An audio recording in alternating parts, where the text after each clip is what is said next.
Bueno, muchas gracias.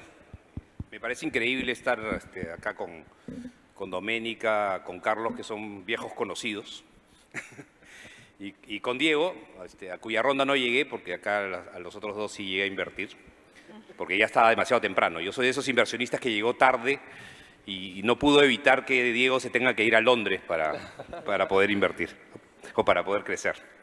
Así que, nada, espero que puedan disfrutar de esta conversación. Primer tema que queríamos poner sobre la mesa, que lo discutimos hace un ratito, es Perú, ¿no? Justamente el tema origen Perú. Y creo que hay varias hipótesis de por qué hay la cantidad de EdTechs que hay en el Perú, por qué y cuál es la razón. Así que se lo paso a ustedes y no sé, empezamos por acá con Carlos. Gracias, José. Pues es difícil encontrar un patrón. También es una pregunta que me la he hecho y también me la han hecho bastante cuando conversamos afuera hoy. ¿Por qué hay tantas EdTechs en Perú? ¿Por qué salen? Además, recuerdo un inversionista que nos dijo, debo ser el inversionista en EdTech más grande de Perú, y era un americano, porque había invertido en algunas acá. Entonces, encontrar un patrón común puede ser retador, pero algunas ideas o nociones, una, creo que hay muchas cosas por resolver. Desde educación la más inicial hasta la más cercana a la parte profesional, hay muchas cosas por resolver, muchos gaps. Y tal vez a través de cómo vamos contando nuestras historias personales, de cómo salieron estas empresas, se puede emerger un patrón. Entonces ahí, más que tratar de decir el patrón de todo, puedo comenzar con la mía, ¿no? En mi caso en particular, por ejemplo, todo nace cuando hago mi transición de una empresa tradicional latinoamericana a una empresa tecnológica. Empiezo a trabajar en Uber, previo a eso estuve por Amazon, y ahí cuando hago esa transición, ahí es donde me doy cuenta, al compararme con los peers que trabajaban conmigo, que venían de otros países como India, China, Estados Unidos, el nivel de preparación que tenían en la parte tecnológica, sea técnica o sea de business, es muy potente. ¿Ya? Y el nivel de competitividad que tal vez podamos tener acá en Latinoamérica todavía no está a esa altura. Y entonces ahí es donde sale, oye, ¿cómo podemos hacer para nosotros tener esa capacidad, ese tipo de entrenamiento, ese tipo de competitividad para estar a esa altura, ¿no? Entonces, con todo eso nace Curios, ¿no? O sea, al final, si te das cuenta, el patrón de fondo en eso sería la base donde tú vienes, probablemente no está a la altura de la competitividad que tiene otros países del mundo. Entonces, de ahí nace lo mío. Y por eso yo creo que es un factor de varias cosas rotas, donde creo que hay varias personas acá que han experimentado eso y están tratando de resolver eso. Esa es una primera perspectiva. A ver, paso a Doménica, seguro tiene varias otras. Sí, me la dejó difícil, Carlos, pero va. Voy a tratar de dar una perspectiva diferente. Yo tuve la oportunidad de trabajar en el Ministerio de Educación y la verdad es de que el compromiso que vi en ese ministerio, la gente trabajando ahí, era una pasión que yo no he visto en ningún lado, ni siquiera en las startups. Era gente que tenía oportunidad de trabajar en muchos mejores lugares, con mucho mayor salario, pero que estaban ahí dejando la camiseta. Entonces, creo que hay algo en la historia del país que hace que educación sea una cartera o pues un tema que haya sido conflictivo y donde no se ha logrado el desarrollo suficiente. Entonces, cuando hablas con fundadores de educación, muchos de ellos tuvieron insatisfacción en sus propias historias, de partes del sistema que no estuvieron ahí para ellos, y ante esa insatisfacción y esas ganas de generar competitividad, no solo en los peruanos, sino en los latinoamericanos, porque creo que lo que nos une ya en general las startups en Perú es estamos mirando para afuera, estamos mirando en región y idealmente estamos mirando en mundo, que hace que Perú pues haga que haya mucha gente inconforme y con ganas de hacerlo. Y además, educación creo que es una cartera que no tiene las barreras de entrada que vemos en otros segmentos como fintech, que también pues están en auge, digamos, en este momento y creo que por ahí va mi percepción de la educación. ¿Hay algún emprendedor de EdTech en el escenario? Qué increíble esto, Dios mío. Vamos a darles un aplauso por EdTech, por favor. Es increíble. Se lo juro que es la primera vez. Es algo que yo también me puedo pensar mucho y digo, ¿por qué Perú está siendo un buen hub del desarrollo de educación usando la tecnología y que podamos construir? Imagínense poder construir de que Perú pueda ser realmente como este hub de construcción de compañías que quieran enfrentar los retos que tiene la educación en América Latina. Es algo único, ojo, no lo he visto, no sé si ustedes han visto otros países que tengan tanta distribución de emprendedores en educación. No sé si es que hay algo lógico de fondo del por qué.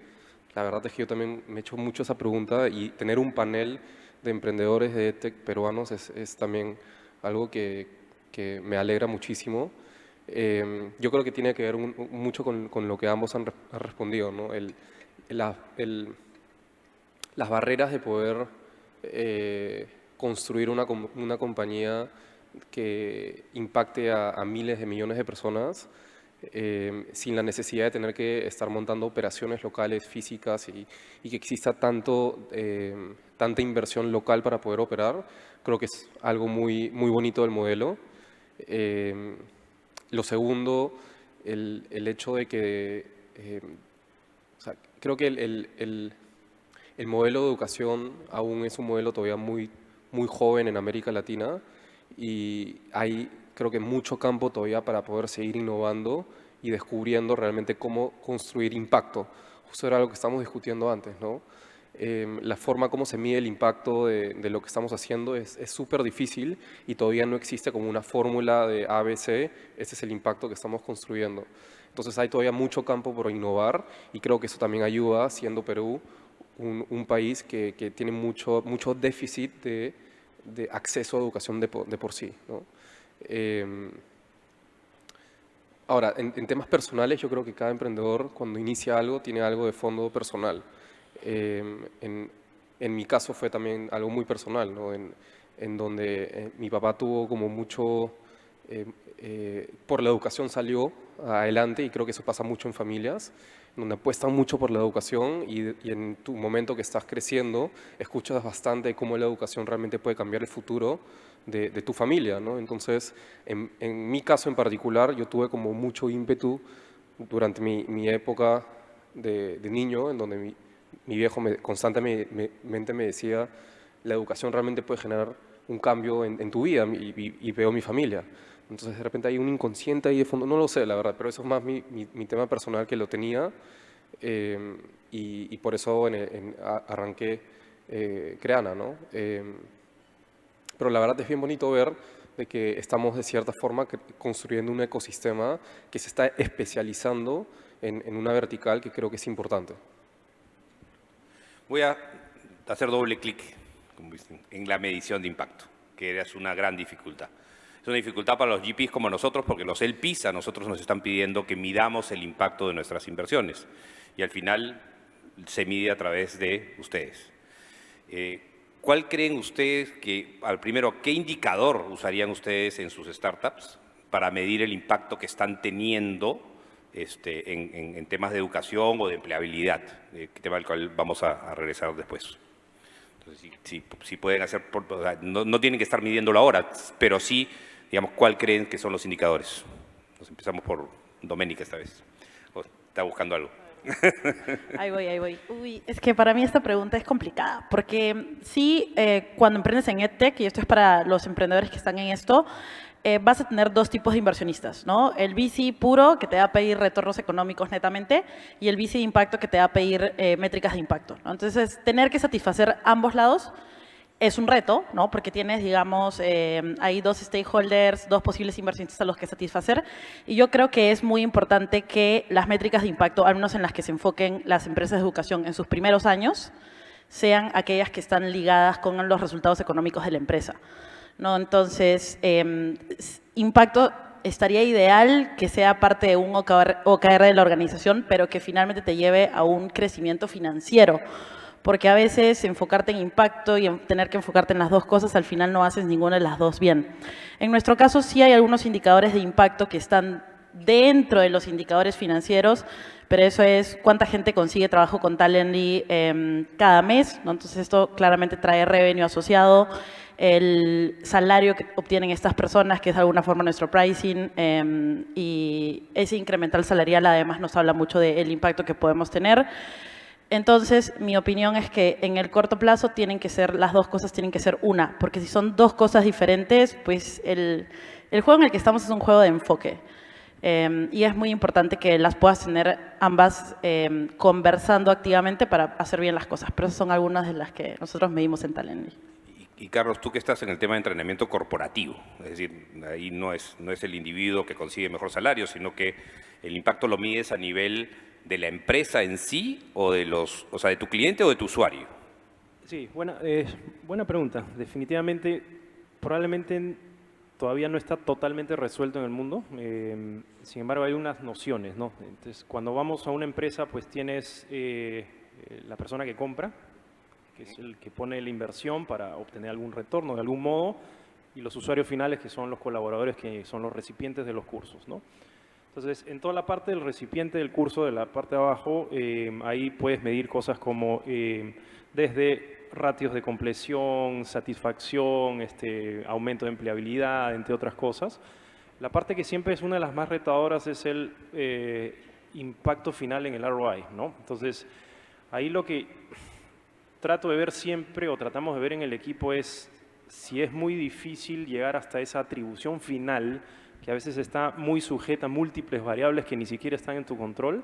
Lo que se puede hacer, tratar de medir, es los siguientes leading indicators anteriores, ya como por ejemplo, cambio de comportamiento que por inferencia te puede indicar que están los colaboradores más propensos a entregarte resultados en tal cosas. Definitivamente hay ciertos tipos de training que se le puede atribuir algo más directo. Por ejemplo, entrenamiento en ventas, tú puedes agarrar y decir, entrenamos a la venta y que medimos el incremento marginal de la cantidad de ventas y ya está, ¿no? Pero hay otras cosas, como por ejemplo en creación de un producto nuevo, etcétera, que es un poco más difícil atribuir porque hay muchas variables. O sea, imagínate decir que están creando una iniciativa digital nueva en una corporación y está avanzando.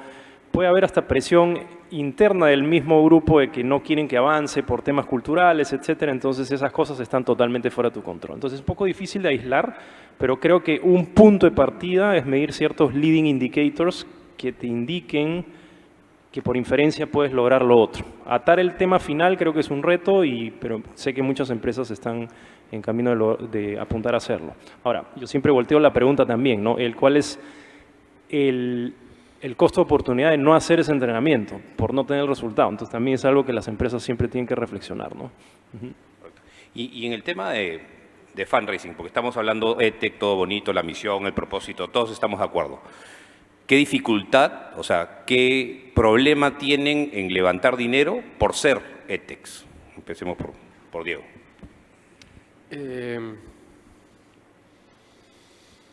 EdTech no es para nada sexy, ¿no? Es como cuando hablas de impacto, salvo en Perú, parece. De educación. No, creo que o sea, en Perú es algo que me sorprende mucho porque realmente creo que estamos y podemos realmente construir de que el país sea como un exportador de tecnología para educación, y creo que eso sería increíble poder lograr. Creo que Perú necesita la especialización por el tamaño del mercado, o sea, y me encantaría que educación sea esa. Pero la verdad es que EdTech no es sexy. Cuando estás hablando de completion rates, cuando estás hablando de salary increases, cuando estás hablando de etcétera, es como eso, el impacto que generas, estás creando, como realmente estás ayudando a que una persona pueda cumplir quizás sus sueños profesionales, pero cuando ya se voltea a e-commerce, cuando se voltea a fintech, cuando a real estate tech, cuando vas como a ese tipo de industrias en donde tienes números y indicadores totalmente diferentes que lo que existe en educación, normalmente gira la inversión allá. También hay un tema de tamaño de mercado y retorno de inversión y casos de éxito ya que han sido comprobados dentro de esas verticales en América Latina. O sea, hoy, si nos ponemos a pensar de cuáles son compañías dentro de la categoría que realmente han logrado un IPO, tenemos un par en Brasil, pero that's it, ¿no? En toda la historia de la vertical. Entonces, creo que, y si ves todas las otras verticales, hay muchas otras compañías en América Latina que ya han podido lograr realmente salir a la bolsa o éxitos muy, muy exitosos, ¿no? Si vemos hoy la bolsa y vemos las únicas compañías de educación de EdTech puros, como Udemy, Coursera, Duolingo, etcétera, y vemos los múltiplos y a qué tradean, nos ponemos un poco a llorar, literal. Dicen, ¿por qué el mercado no está apostando por una vertical que realmente quiere cambiar o que está buscando cambiar el futuro del mundo? Porque para mí es eso. Entonces sí es complejo porque no tenemos data points que puedan probar que exitosamente se pueden construir compañías que generen mucho valor para los inversionistas, porque al final eso es, pero para mí está que yo siento firmemente que los emprendedores y las empresas que nacen dentro de esa vertical tienen un mindset de sustainability y de long term muy fuerte. O sea, creo que el valor a largo plazo que construyen las empresas que están dentro de esta vertical es mucho más, o sea, se puede ver realmente un negocio a largo plazo versus otras verticales que pueden ser un poquito más, que pueden ser negocios que no necesariamente sobrevivan con el tiempo. Y creo que ahí está el valor, ¿no? O sea, yo creo que hay que tener en cuenta de que el negocio y el potencial que tenemos dentro de esta vertical es una apuesta muy a largo plazo, que toma tiempo construir una marca, que toma tiempo construir un modelo de negocio, que toma tiempo también que el mercado mismo acepte el modelo. Yo vengo trabajando en Creana desde el 2013, o sea, estás hablando 9 años, estoy loco, no sé si estoy loco, de repente sí estoy loco, pero, o sea, Estamos todos locos, Lucas. De todas maneras, pero vengo 9 años en esto y creo que al final, y veo todavía muchos más años venir por delante. Entonces, creo que el inversión, tenemos que elegir y saber muy bien qué tipo de inversionista queremos tener dentro del equipo, porque realmente es un inversor que tiene que estar en línea con justamente ese time frame que toma poder construir impacto. Y cuando se llega a un punto en el que ya estás demostrando que ya lo lograste, el crecimiento es súper rápido. Eso es un poquito de mi... Sí, lo que pasa es que también enfrentamos una industria mucho más fragmentada que otras industrias, ¿no? Porque creo que la salud y educación factura más o menos lo mismo, pero el market cap de las empresas de educación, estoy hablando de las tradicionales, de salud son mucho más altas que el market cap de cualquier empresa de educación. Entonces, también vivimos en un ecosistema macro mucho más fragmentado y por lo tanto más difícil y sensible. Quería pasar un poco más al tema de una de las críticas al modelo tradicional de educación, no digital, digamos, antes de este tema, es la desconexión entre educación secundaria, educación superior y la empresa, o sea, el tema del empleo, ¿no? Son como estancos separados que no hablan el uno con el otro. ¿Cómo creen ustedes que la tecnología está contribuyendo a que haya mucho más fluidez y comunicación por ese lado? Sí, José, yo puedo comenzar con esa. Lo vemos bastante en el día a día, ¿no? Tienes a la industria, o sea, las empresas de diversas industrias tratando de siempre estar a la vanguardia, competir con todo lo que se les viene. Digamos, si eres una empresa tradicional que viene desde muchos años atrás, compites no solo con los jugadores actuales tradicionales como tú, sino también con toda la versión tecnológica de ti. Si eres una empresa tecnológica, también tienes otros jugadores que se te cruzan en el mercado. Entonces, el punto es que la industria, en general, el entorno de negocios cambia muy rápido y avanza muy rápido, y el sector educativo tradicional no avanza a la misma velocidad. Entonces, la brecha de conocimiento de lo que necesita la industria cada vez se hace más grande, más grande, más grande, más grande, más grande. Y eso va desde la primera punta de salida, que vendría a ser el higher education, ¿no? Las universidades, que les puede tomar varios años armar una currícula para sacar una persona que luego esté en el mercado 5 años después de estudiar, entonces ya tienes varios años de desfase. Y según eso se va yendo hacia atrás. Entonces al final tienes una cadena que está muy desfasada, ¿no? Entonces, uno de los puntos principales es cómo traes lo que la industria necesita hoy día o mañana, ¿no? De una forma más rápida.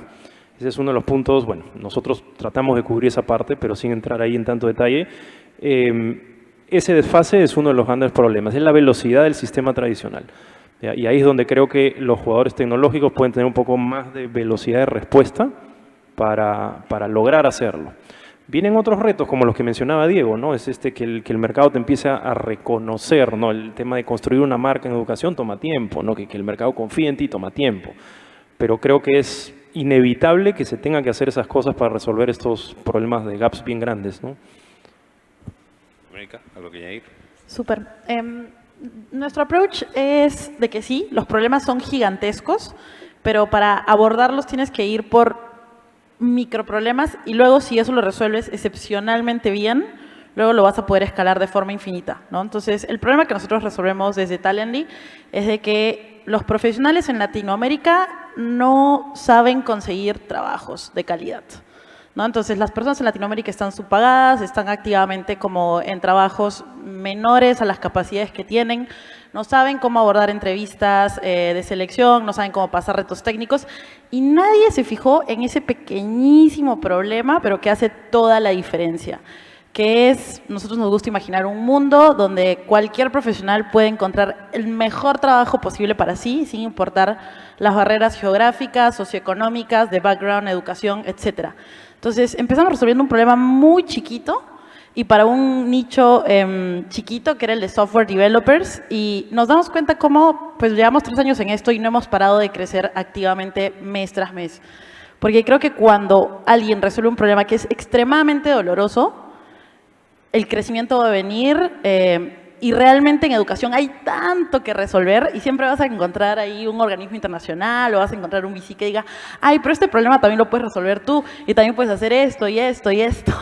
Pero creo que la clave en un startup founder es el foco y somos personas desenfocadas normalmente, así que es doblemente challenging, pero creo que más allá de la tecnología para lograr algo, es cómo solucionas un problema de punta a punta y te vuelves el único en hacer eso y encuentras una diferenciación. Así que ese es un poco nuestro approach a ello. Y digo, creo que tu historia de ETEC y ahora lo que estás haciendo también en HR va por ese camino, ¿no? Así que si nos cuentas un poco tu experiencia de esta última etapa. Sí. Nosotros empezamos la compañía muy enfocados en, justo, ¿no?, lo que dice Doménica, en un segmento de profesionales de industrias creativas que están dentro de la categoría de diseño, de animación y audiovisuales, incluyendo fotografía. Empezamos ahí, imagínense. ¿Por qué empezamos ahí? Porque justo también, ¿no?, era un problema que habíamos identificado y dijimos, no, o sea, este tipo de persona está activamente aprendiendo justamente softwares que se actualizan muy rápido y gran parte de ellos son freelancers o independientes que para poder ganar más dinero necesitan tener más habilidades y por ende una plataforma como Creana puede ayudarlos a justamente eso, ¿no? Y que sean muy cost efficient porque nuevamente tenían salarios que se movían muy irregulares en el año y no tenían algo fijo. Entonces el modelo tradicional educativo no funcionaba para ellos. Y empezamos ahí, ¿no? Y ahí comenzamos a construir la compañía y la marca. Eventualmente fuimos expandiendo mientras entendíamos justamente el impacto y los problemas que estábamos resolviendo. Amplificamos en el 2018 a ya profesionales digitales. De hecho, muchas veces el eslogan cambia sobre eso. Bien curioso. Ya tenemos un mercado más grande, un catálogo más grande, una experiencia más fuerte, etcétera. Y con eso, en el 2019, empezamos a ver de que muchos de los clientes de Creana ya no eran independientes, freelancers, sino ya eran dependientes y estaban trabajando en una compañía y estaban usando Creana para poder aumentar sus habilidades, para poder conseguir un mejor puesto de trabajo en la compañía en la que estaban. Y eso fue muy interesante, ¿no? Cuando empezamos a analizar más a profundidad eso, hicimos nuestro primer pivot del modelo, bueno, el primer pivot hacia B2B, porque dentro de B2B hemos pivoteado 3 veces, eso lo he dicho antes, ¿no? Está súper bien hacerlo, o sea, hay que hacerlo porque mientras más lo haces, aprendes mucho más del mercado y el problema que resuelves hasta que hay un punto en el que ya te sientes cómodo para escalar la compañía.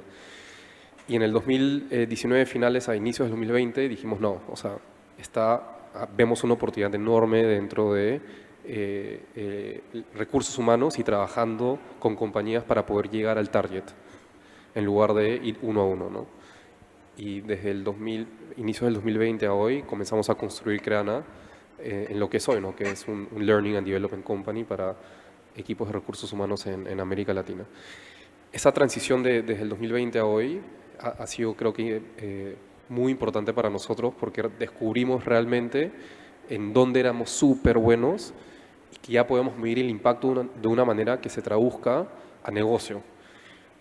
Hoy la forma como medimos impacto en Creana, de 3 maneras, y no lo dije antes porque estaban hablando con Carlos y Doménica, pero hay 3 formas en las que medimos el impacto. Hoy ya Creana ayuda a que podamos disminuir la rotación interna, porque ya entendemos la forma como los equipos usan nuestro producto y cómo eso ayuda a la rotación. Entonces ya tienes un impacto económico.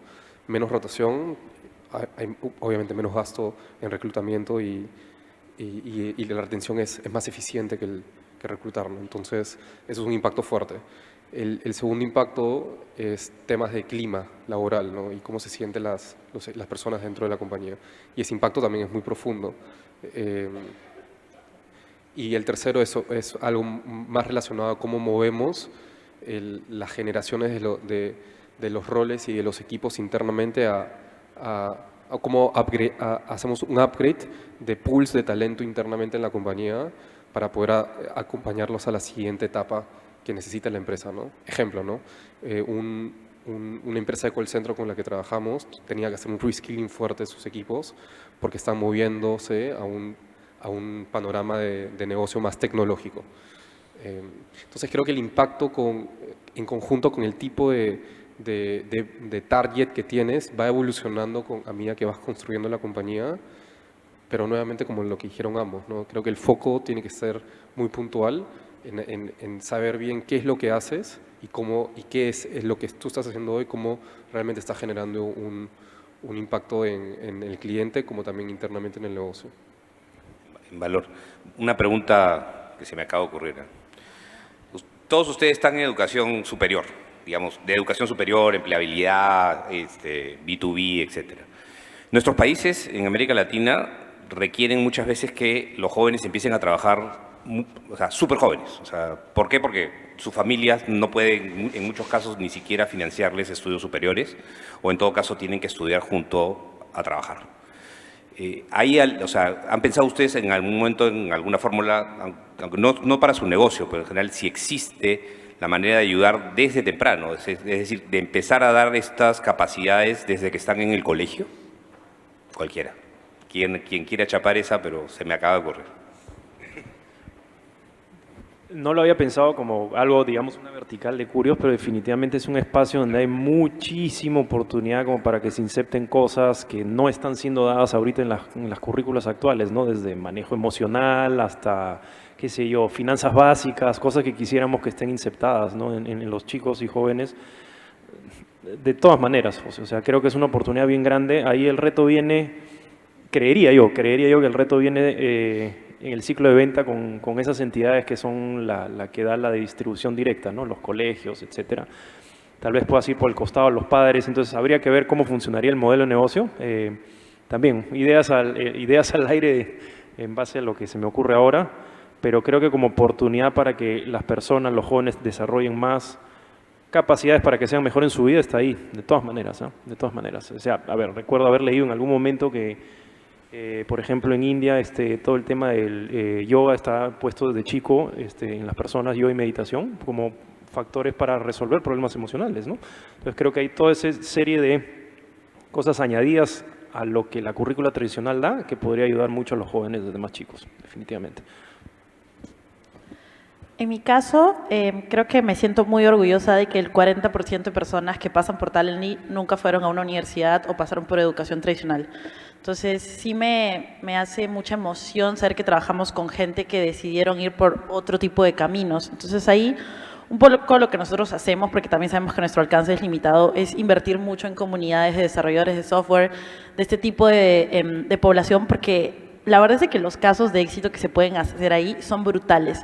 Y los casos de éxito siempre son los que mueven finalmente a de que algo que empieza muy chiquito se haga muy grande, porque cada vez que hay un caso de éxito, 10 personas más están motivadas a seguir eso. Entonces, siempre buscamos promover mucho la carrera de desarrollador de software, que se hace, pues, como les digo, en el 40% de los casos en Talently, sin pasar por una universidad. Y creo que estamos contentos, pero mientras más nos podamos integrar hacia abajo, felices, pero también sabiendo de que ahorita nuestro foco no está ahí, ¿no? La intención no era que dentro de sus modelos de negocio porque son totalmente distintos, sino creo que hay una necesidad de cubrir idea. Se nos acaba el tiempo. Empezamos la conversación media hora antes, esta media hora, podrían haber muchas medias horas más después hablando de lo que nos apasiona. Muchas gracias a los tres. Gracias, José.